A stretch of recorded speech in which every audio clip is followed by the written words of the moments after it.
siempre. Mira las manos que se han levantado, Señor, expresan una necesidad, una petición.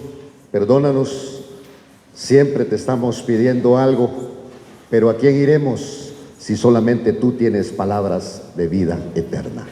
En el nombre de Jesús, Señor, háblanos en esta noche a través de tu palabra, porque lo necesitamos. No sin antes agradecerte que, Señor, hemos podido ofrendar, hemos podido traer un diezmo y todo lo que tu pueblo suele hacer cuando tiene un corazón agradecido. Síguenos hablando en esta noche a través de tu palabra, porque lo necesitamos, y junto con este pueblo, Señor, estamos conscientes que nuestra vida depende de ti. Tú nos llamaste, tú nos guardaste, Señor, tú nos llevas por este camino y estamos conscientes de todo ello y te agradecemos por todo el cuidado que has tenido para nuestras vidas. En el nombre de Jesucristo, juntamente con este pueblo, decimos amén, Señor, y amén. Gloria a Dios. Siéntese, tomemos nuestra Biblia y la vamos a abrir en el libro de Deuteronomio, capítulo número 4. Porque en este capítulo de Deuteronomio vamos a ver, hermano, Deuteronomio se conoce también como la segunda ley, porque es un refrescamiento de todo lo que el Señor les hizo en cuanto sacó al pueblo de Egipto y lo llevó por en medio del desierto. Y en Deuteronomio se vuelven a repetir muchas cosas que ellos vivieron, pero leyendo la palabra del Señor, yo creo que es importante, porque a veces se nos olvida a nosotros. Somos un poco olvidadizos de lo maravilloso que ha sido Dios en nuestras vidas. Y cuando ocurren las cosas, los eventos que vienen a nuestras vidas y Dios interviene, hermano, nosotros estamos tan agradecidos con el Señor, tenemos gozo, testificamos, hablamos, contamos las cosas que Dios ha hecho en nuestras vidas, lo maravilloso que Él ha sido, pero poco a poco eso se va diluyendo, y esto ocurrió con el pueblo de Israel. Por eso el Deuteronomio es un recordatorio de muchas cosas que Dios hizo con el pueblo de Israel, porque ellos caminaron por el desierto durante 40 años, pero fueron olvidando lo maravilloso que Dios había sido, que siempre los guardó, que siempre los cuidó, que no se gastó su calzado, que su ropa permanecía como nueva, que no les faltó el alimento, no trabajaban, sino que aún ellos llevaban sus ganados, sus ovejas, y en el desierto se multiplicaban. Y eso se le olvidó al pueblo, se cansó de ponerse la misma ropa. Se parecen un poco a nosotros, ¿verdad? Nos cansamos de ponernos la misma ropa y compramos y compramos y acumulamos y acumulamos. Ellos no se dieron cuenta que ni su calzado ni su ropa se había gastado. Y entonces ahora les viene a recomendar el Señor. Por eso Deuteronomio 4, yo quiero que leamos aquí en el versículo número 1, porque es una exhortación a la obediencia. El Evangelio es una obediencia, pero no es muy diferente, bastante diferente, hermano, en el concepto de que al pueblo de Israel le dieron leyes y estatutos, para que a través de esas leyes y esos estatutos ellos vivieran por más tiempo, no se enfermaran, y esta obediencia iba a ser agradable a Dios. Por eso el Evangelio es de obediencia al Señor. Y entonces dice la palabra en el capítulo 4, versículo 1: ahora pues, oh Israel, porque esto era para Israel, escucha los estatutos y los juicios. Estatutos y juicios. Por ejemplo, voy a terminar de leer el versículo 1 y luego le doy el ejemplo. Los juicios que hoy enseño para que los ejecutéis, a fin de que viváis y entréis a tomar posesión de la tierra que el Señor, el Dios de vuestros padres, os da. Por ejemplo, cuando nosotros participamos de la cena del Señor, hay una ordenanza. La ordenanza sería participar de la cena, y los estatutos serían cómo la vamos a hacer. Y dentro de lo que nosotros vemos en la Santa Cena, por eso es importante que leamos qué es lo que vamos a hacer cada vez que participamos de la Cena del Señor. Sabemos que hay juicios, que van a haber juicios, pero estos juicios son juicios correctivos, para que enderecemos nuestro caminar, para que enderecemos nuestra vida. O sea, nos sometemos a algo que el Señor nos va a corregir si hay necesidad, y por eso es tan necesario pedir perdón, ponernos a cuentas, ordenarnos con el Señor y ordenarnos, hermano, entre nosotros mismos, como hogar, como pareja, como hermanos en Cristo, para que sea de bendición. Lo mismo es lo que casi parecido a lo que yo le estoy leyendo en esta noche.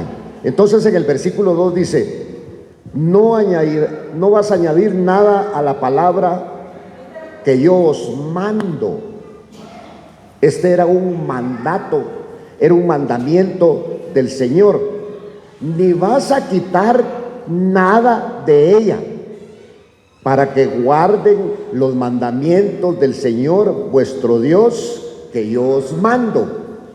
Pero ¿por qué los manda? Hay una razón. Entonces el Señor va a decir cuál es la razón. Pero antes de darnos a conocer la razón, dice en el versículo 3: vuestros ojos han visto lo que el Señor hizo en el caso de Baal Peor, pues a todo hombre que siguió a Baal Peor, el Señor vuestro Dios lo destruyó de en medio de ti. Esto está, la escena de lo que está diciendo el versículo 3 está escrita en Números, capítulo número 25, del versículo 1 al 9. Y es que al pueblo de Israel tenía enemigos. A pesar de que ellos iban de paso en el desierto, habían enemigos. Entonces ellos llegaron a un lugar que se llama Sitín, y ahí en Sitín permanecieron. Y entonces los pueblos se admiraban porque tenían mejores armas que los hebreos, eran más numerosos que los hebreos, tenían cosechas, los hebreos no tenían, tenían ganado, los hebreos iban de paso, pero no les faltaba nada. Entonces les llamó mucho la razón y contrataron a un profeta, a un pseudo profeta falso llamado Balaam. Y entonces le pedían que profetizara, que les profetizara a Israel, porque como era un falso profeta, y el falso profeta tiene palabra pero falsa, para desviar al pueblo de Israel. Y entonces Balaam no pudo, varias veces intentó, pero dijo: no, yo no puedo, pero les voy a dar un consejo: llévenles mujeres moabitas. Y el Señor había dicho que estos no se metieran con esas mujeres, sino que podían tomar de las que estaban, de las hebreas. Y entonces corrompieron al pueblo de Israel, porque el pueblo de Israel se prostituyó. Y no hay nada más horrible que el Señor odia, que es la prostitución. Pero cuando hablamos nosotros de la prostitución, solo nos encaminamos tal vez a una prostitución de orden sexual. Pero la prostitución puede ser sexual, La prostitución puede ser idolátrica, la prostitución puede ser de diferentes maneras, y ellos se prostituyeron con mujeres, y las mujeres estas con las cuales se prostituyeron, que no pertenecían al pueblo de Israel, sino que eran extranjeras, los llevaron a idolatrar. Entonces el Señor les vino a ellos maldición, les vino a ellos trato, y cuando ya las plagas que vinieron a ellos, hermanos, estaban siendo muy fuertes, entonces, ¿cómo las iban a quitar? Tuvieron que deshacerse de todo aquello que no era agradable a Dios. Por eso, repito el versículo número 3. Vuestros ojos han visto lo que hizo el Señor en el caso de Baal Peor. Pues a todo hombre que siguió Baal Peor, el Señor vuestro Dios lo destruyó en medio de ti. Lo destruyó.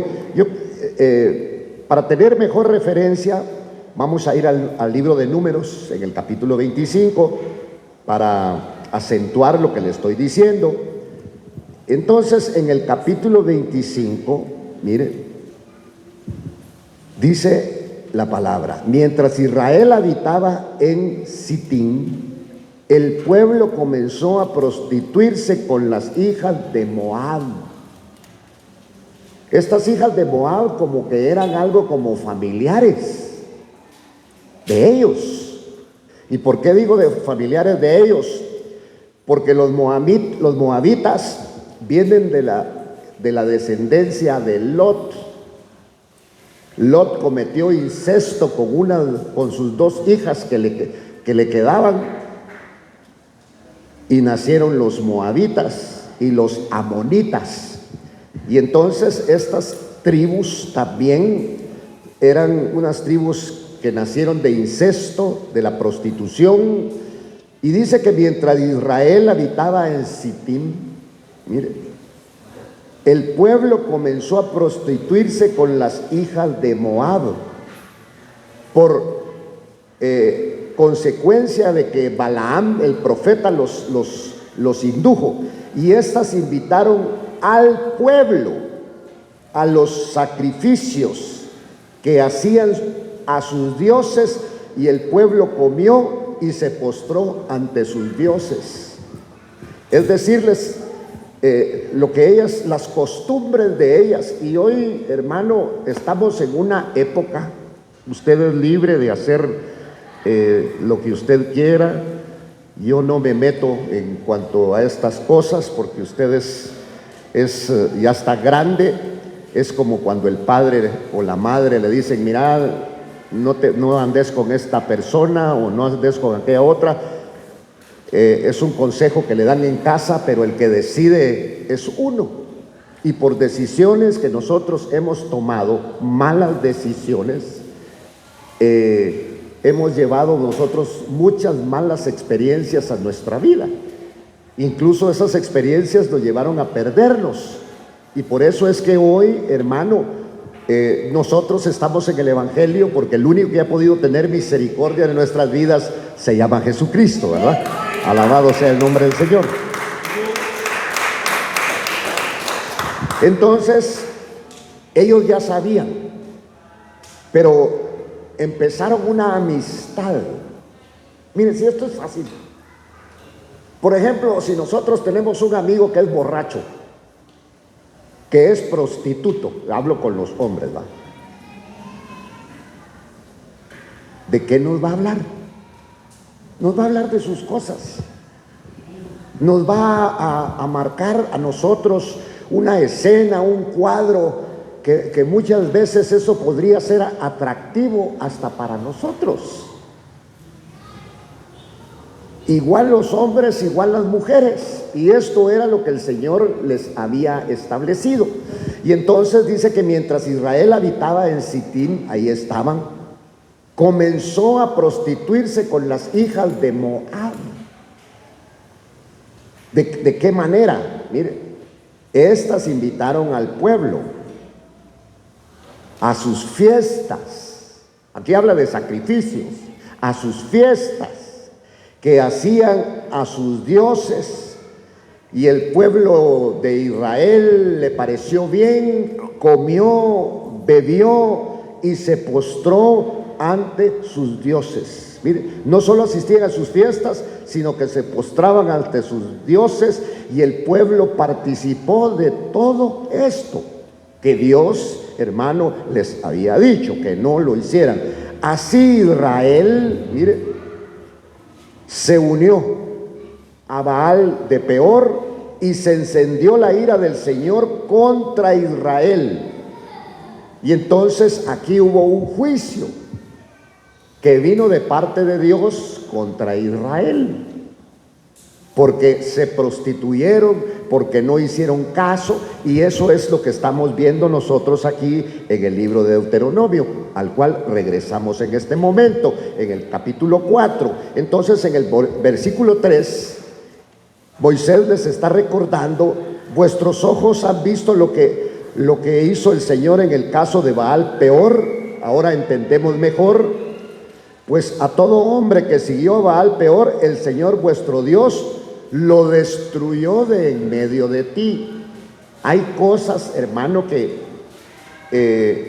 a veces a nosotros nos cuesta creer, pero hay cosas que han servido al anatema que nosotros no debemos de conservar. ¿Sabe cómo es esto? Como que ustedes estén casados o casadas, y que de pronto usted guarde todas las fotos de sus exnovios que tuvo, y ahí las tiene en el álbum, ¿verdad? O de las novias que usted tuvo, los recuerdos de todo eso. Entonces no le va a parecer. Y así estaban haciendo ellos. Por eso es que el Señor les recuerda. Este es un recordatorio, una exhortación al pueblo a ser obediente al Señor. Claro, aquí estamos hablando de la ley. Hoy no estamos nosotros en este pacto de ley, sino que hoy estamos nosotros en un pacto de gracia. Este pacto de gracia es un pacto donde Dios a nosotros nos da libertad. El único freno verdadero que hay aquí en este pacto de gracia es el amor. Sí, es el amor. Lo único que nos va a hacer huir del pecado y rechazar el pecado y rechazar aquellas cosas, hermano, que al mundo le representan alegría, pero nuestra alegría ahora es Cristo Jesús. Aleluya. ¿Por qué ni siquiera vamos a hablar de religiones, sino Cristo? Porque hemos tenido un encuentro personal con Cristo. Y todas las cosas que tenían valor para nosotros, gran valor para nosotros, ese valor se minimizó. Y el que tiene gran valor para nosotros se llama Cristo Jesús, porque estábamos muertos en nuestros delitos y pecados.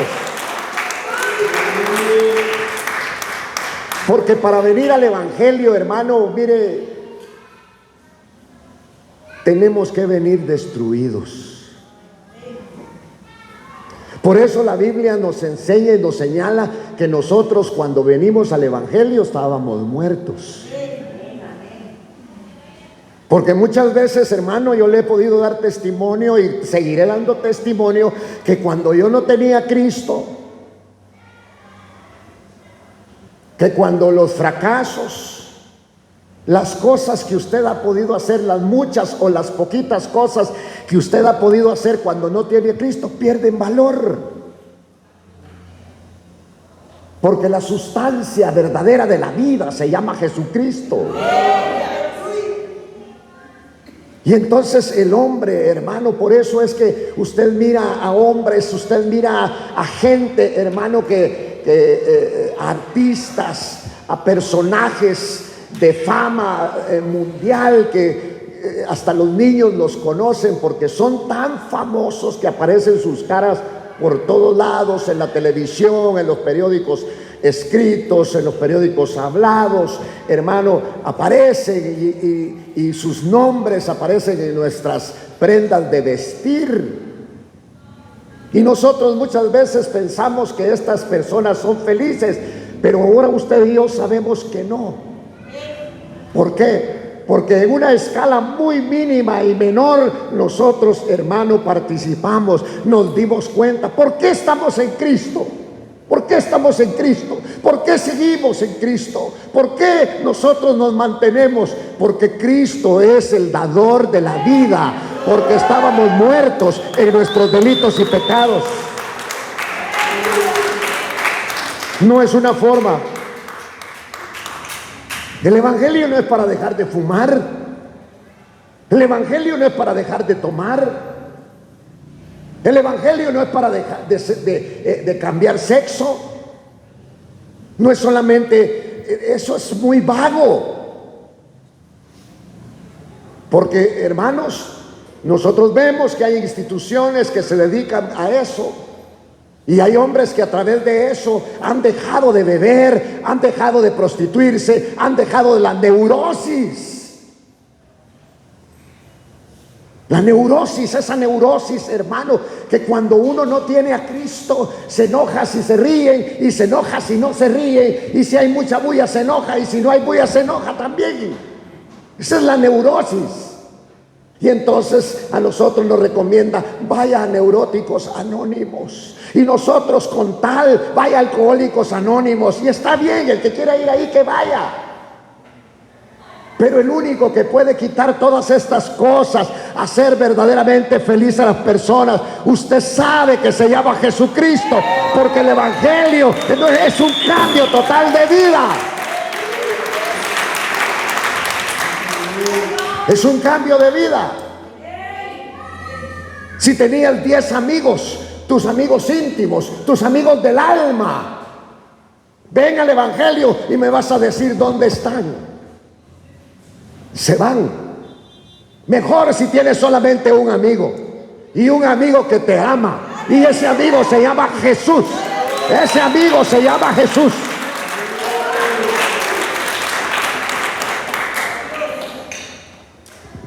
Tendremos, a pesar de que estamos en Cristo, a pesar de este evangelio maravilloso, que no es una reunión donde vamos a escuchar un sermón. Si yo no necesito que me regañen, hasta me amenazaban mis papás. No solo me regañaban, sino me amenazaban, me castigaban. Pero eso no funcionó. Entonces yo no necesito un sermón nada más. Yo necesito de ese amor tan maravilloso que cambia, ese amor que transforma, ese amor que es incondicional, el amor de Cristo Jesús.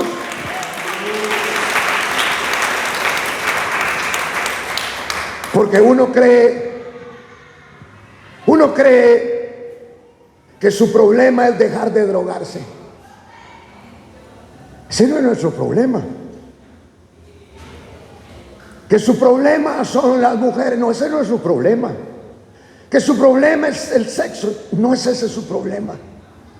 Ese no es nuestro problema. Nuestro problema era que había un gran vacío dentro de nosotros. Y ese vacío no teníamos cómo llenarlo. Por eso es que muchas veces estamos tristes. No tenemos a dónde ir. Aquellos se fueron a la playa, aquellos se fueron al campo, se fueron al gimnasio, se fueron a esto, se fueron a lo otro. El único que puede llenar tu vida se llama Jesucristo. Porque yo conozco a un hombre que estuvo preso en una isla que se llamaba la isla de Patmos. Y al estar uno preso carece de muchas cosas y de muchas necesidades. Por favor, lea el libro de Apocalipsis. Son pocos capítulos, pero lea los primeros 3 capítulos. Y dígame dónde se queja Juan. Juan el teólogo, no Juan el Bautista. Juan el teólogo, al que le revelaron Apocalipsis, no se queja absolutamente de nada. está preso, pero Cristo se le presentó ahí donde estaba y le reveló este libro maravilloso, hermano, y le hizo conocer las cosas celestes. De veras, póngame a prueba. Yo le digo que este evangelio es revelado. Y usted dígale: Señor, ese hombre dice que el evangelio es revelado, revélamelo a mí también. Porque cuando te revelen este evangelio, tu vida cambia. Si no, la iglesia no te puede cambiar. La Biblia no te puede cambiar. Porque la cargamos bajo el brazo, no es desodorante, hay que leerla.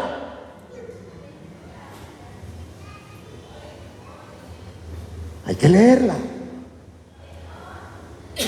Por eso qué lindo es cuando nosotros entendemos en la segunda carta de los Corintios, en el capítulo 5, versículo 17, donde dice la palabra: si alguno está en Cristo, nueva criatura es, las cosas viejas pasaron, porque aquí Dios las hace nuevas todas.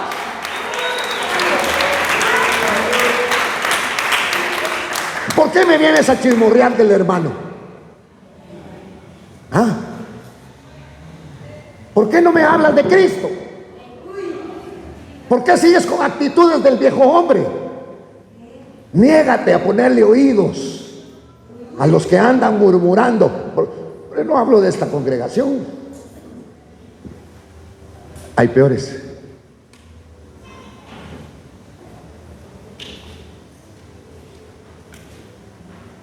El único que te va a cambiar se llama Jesucristo. Y entonces Juan nunca se quejó. Sí, pues, ahora que estoy aquí preso en esta isla, ¿dónde están los otros apóstoles? ¿Dónde están los hermanos? ¿Dónde están a los que le prediqué? No esperes nada de nosotros, pero espéralo todo de nuestro Señor Jesucristo.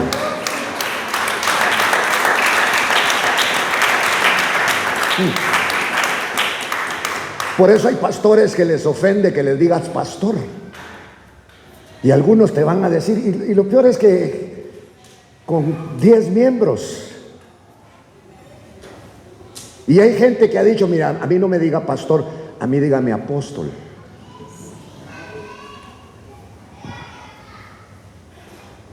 No busquemos los títulos, busquemos al que cambia, y el que cambia se llama Jesucristo.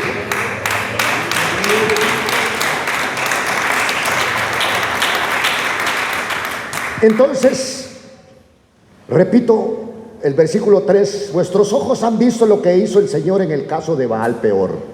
Ejemplos. Estas cosas sucedieron como ejemplo. Dice allá en 1 Corintios 10, 11.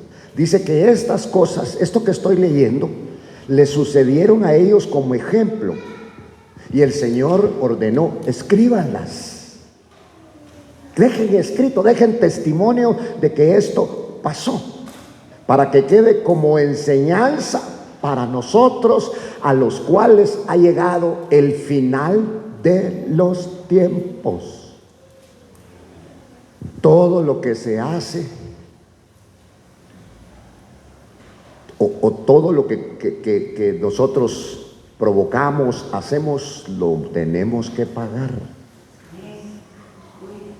Por eso dice que sucedieron como ejemplo, porque este pueblo se levantó a jugar, a comer, a saltar, a divertirse, se olvidaron, y es el pueblo igual que nosotros. Ellos pasaron, dice que una nube los guiaba, pasaron el Mar Rojo, pasaron por la nube, pasaron por el mar, tipo del bautismo en agua. Pero no todos, dice, no todos permanecieron. Algunos tuvieron que cortarlos antes. En el versículo 4 dice: mas vosotros que permanecéis fieles Oiga, fieles al Señor vuestro Dios, todos están vivos hoy.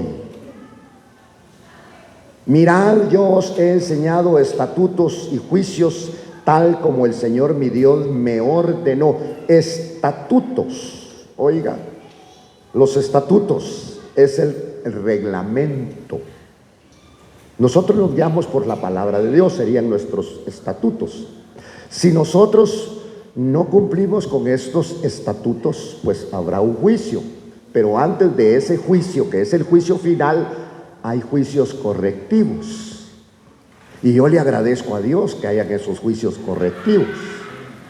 Porque estos juicios correctivos, hermano, para nosotros los cristianos, juicios correctivos, es para que meditemos, es para que nosotros le pidamos perdón al Señor, es para que nosotros nos pongamos a cuentas con el hermano, ¿verdad? Entonces para nosotros habrán en este momento juicios disciplinarios para corrección. A ellos habían estatutos y juicios tal como el Señor mi Dios me ordenó, para que hagáis así en medio de la tierra en que vas a entrar a poseerla. Nosotros ahora tenemos que posesionarnos de una tierra que fluye leche y miel. Y esa tierra que fluye leche y miel se llama Canaán, que no es una tierra, sino es un estado espiritual a donde entra el creyente. Y en ese estado espiritual a donde entra el creyente va a ser dirigido por la presencia del Espíritu Santo y va a darle victoria.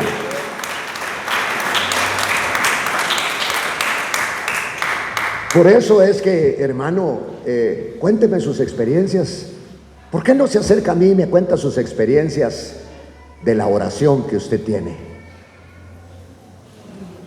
Cuénteme sus sueños, pero no de los sueños de lo que usted quiere, sino de lo que está ocurriendo. Sus experiencias con Dios, a través de la oración, a través de la búsqueda. Por eso no nos llama la atención la oración. ¿Por qué? Porque no tenemos mayores experiencias en la oración. Pero sí, mire cómo somos nosotros. Tenemos nuestros teléfonos. Nos llaman o llamamos y podemos pasar horas hablando. Pues hay un teléfono, hay un número que nos comunica con el cielo, en el cual podemos pasar horas también hablando con el Señor. ¿Por qué no lo hacemos? Porque nunca lo llamamos. Y entonces nuestra oración se vuelve insulsa, insípida, porque empezamos a hablar solos. ¿Ha visto la gente que habla sola, que anda en la calle, que no sé cuánto, que aquí, que allá, que se le queda? Así parecemos nosotros, locos. Pero en esta, cuando le digo orar, cambiémosle de nombre, hablemos con Dios.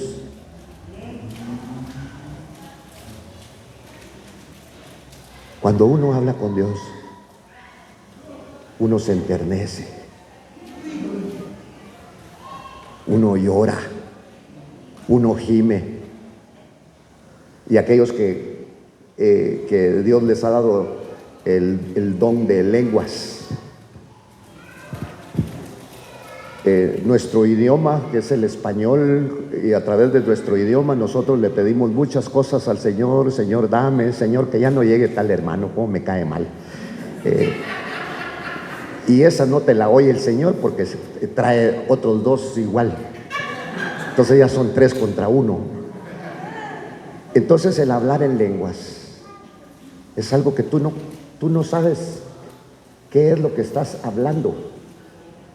Es el Espíritu que se comunica con el Espíritu, el hablar en lenguas. El hablar en lenguas en la iglesia, pues está bien, Muy bien, habla en lenguas, si hay quien interprete. Pero el hablar en lenguas es algo privado, algo que Dios te dio, para que a través de ese lenguaje el Espíritu Santo dice que pide por nosotros, porque nosotros no sabemos orar como conviene. Entonces Él, mire, es como la madre. Cuando el niño empieza a ir a la escuela, la mamá le hace los deberes, porque no sabe escribir el niño. Ese es el Espíritu, que como no sabemos pedir como conviene, el Espíritu mismo pide con gemidos indecibles. Aleluya.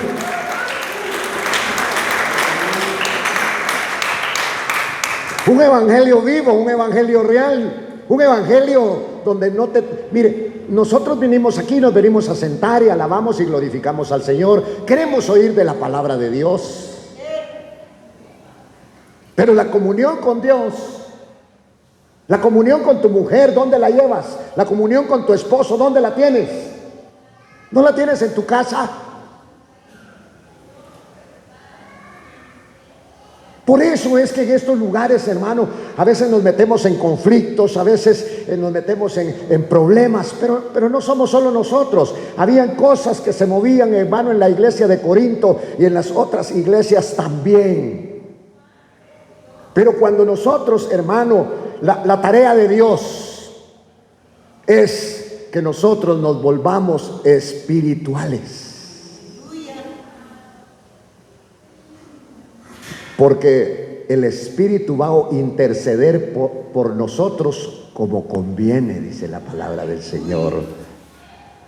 Nosotros lo primero que necesitamos es que el Señor nos llene de su amor y de su presencia. Y entonces, aquí, regresando al pasaje de Deuteronomio 4, mas vosotros que permanecéis fieles al Señor vuestro Dios, todos están vivos hoy. Esto tiene incidencia. Por eso, hermano, los que dirigen, y tengo que poner el ejemplo porque no me refiero a los nuestros que no hacen eso, tienen que exhortar al pueblo a cantar, tienen que exhortar al pueblo a levantar las manos, tienen que exhortar al pueblo a que diga ven. Pero cuando te gusta una cancioncita, cuando te gusta una música, cuando te gusta una melodía, hasta solo bailas en tu casa. Y no te he visto. Y entonces el Espíritu mismo dice que gime con gemidos indecibles por nosotros, porque el Espíritu sabe lo que usted y yo tenemos necesidad, dice la palabra del Señor. Entonces oiga esto: mirad, yo os he enseñado estatutos y juicios tal como el Señor mi Dios me ordenó, para que hagáis así en medio de la tierra en que vas a entrar a poseerla. Todavía no habían entrado, van a entrar. Así que nosotros estamos entrando en una tierra espiritual. Así que guardadlos y ponedlos por obra. ¿Cuándo necesita usted paz? Cuando hay tormenta. ¿Sí? ¿Y quién está con nosotros? El Dios de paz. Bueno, no necesitamos solamente saber, porque si no, hermano, no vamos a entrar al cielo solo con saber. ¿Por qué, hermano? Porque nos va a crecer mucho la cabeza y la puerta es estrecha y los cabezones van a quedar atrapados ahí, no van a entrar. Entonces, así que guárdenlos y pónganlos por obra, porque esta será vuestra sabiduría y vuestra inteligencia. ¿Qué le dio a Salomón? Por cuanto no me has pedido lo que me han pedido otros reyes, yo te voy a dar sabiduría e inteligencia, porque eso fue lo que pidió. sabiduría e inteligencia ante los ojos de los pueblos, que al escuchar estos estatutos van a decir: ciertamente esta gran nación es un pueblo sabio e inteligente. Entonces el Señor aquí los está advirtiendo. Y por eso en el libro de Proverbios, en el capítulo número 1 y versículo 7, el Señor dice que el principio de la sabiduría es el temor reverente a Jehová. Está repitiendo lo mismo. Porque, mire, hermano, Dios hace útil al sencillo. Al que no sirve, Dios lo capacita. Y entonces, ¿cuál es la prueba? Pues ahora, hermano, hay pastores que son médicos, ingenieros, arquitectos, doctores en las diferentes ramas, en medicina, doctores en las leyes, gente muy preparada ahora. Pero ¿a qué me refiero esto? Que anteriormente, hace un tiempo, y no es malo, que esa inteligencia, que eso que tienen, hermano, aplicado a la palabra del Señor, va a ser una gran bendición. Pero viene Dios y dice que Él ha escogido lo vil y menospreciado del mundo. Lo que no servía escogió el Señor. Y entonces dentro de esos entra otro rango de gente que sirve al Señor. Los que el mundo tal vez miran que no estamos capacitados, pero que esa gente, a través del Espíritu Santo, hermano, tiene revelación. Porque el Evangelio no es de saber, el Evangelio tiene que ser revelado. ¿Cuántos sabemos leer? Creo que todos. El consumo de este producto es malo para la salud. Deme 2, dice uno. Esa no es la inteligencia de la cual está hablando el Señor. Es la inteligencia que viene del cielo. Mirad, y ¿sabe qué nos pone como ejemplo el Señor? Las hormigas. Las hormigas. Dice que no tienen rey, que no tienen jefe, pero todas trabajan en orden y van y vienen y van y vienen y hacen un gran esfuerzo. Y dice que nosotros miremos a las hormigas. Las hormigas trabajan en el verano y se esconden en el invierno. Y en el verano trabajan mucho. Llevan muchas cosas a su hormiguero, llevan provisión, llevan hojas, llevan palitos, llevan lo que encuentren que les va a servir, lo llevan.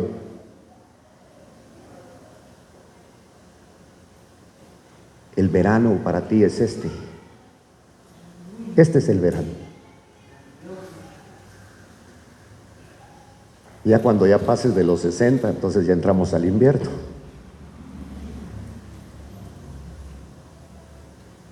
Guardemos en el verano para el invierno. Y la palabra dice que no solo de pan vivirá el hombre, sino de toda palabra que sale de la boca de Dios.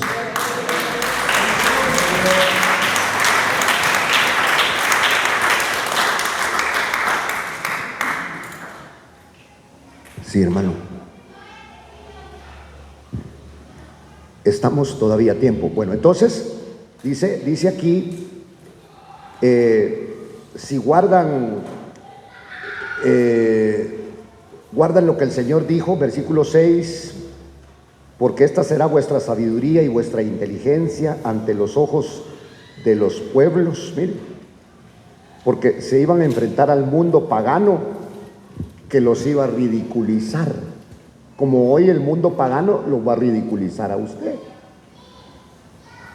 y a mí. No somos agradables para el mundo pagano. ¿Pero qué les estamos haciendo? Nada. Pero te señalan y te van a criticar porque te abstienes de muchas de las cosas que ellos hacen.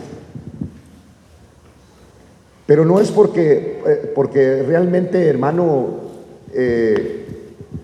una iniciativa de nosotros, sino fue algo que Dios puso en nuestro corazón para advertirnos de todas estas cosas, pero que nosotros pudiéramos ejecutarlas.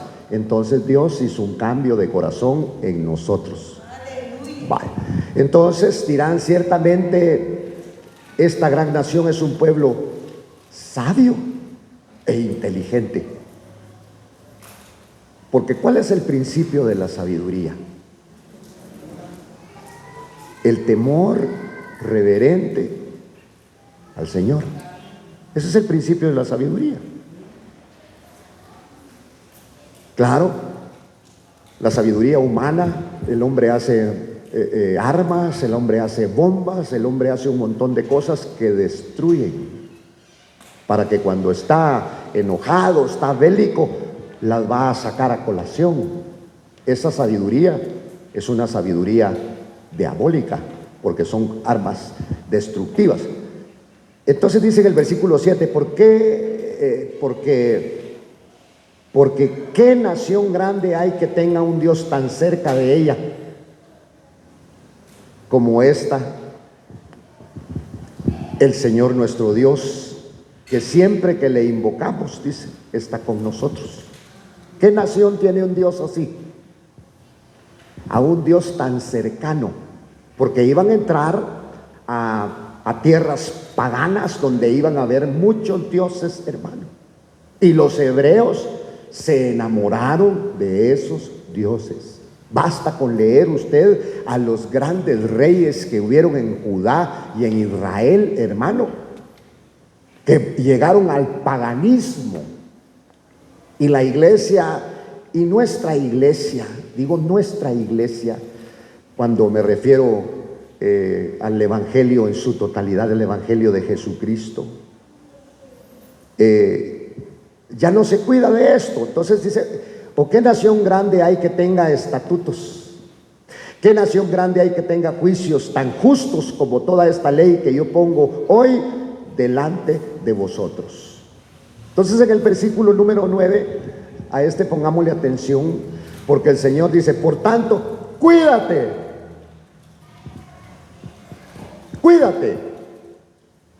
y guarda tu alma con diligencia. Es decir, que nuestra alma debemos de vigilarla. Vigila tu alma, no vigiles el alma del vecino, vigila tu alma. Vigila tu alma con diligencia.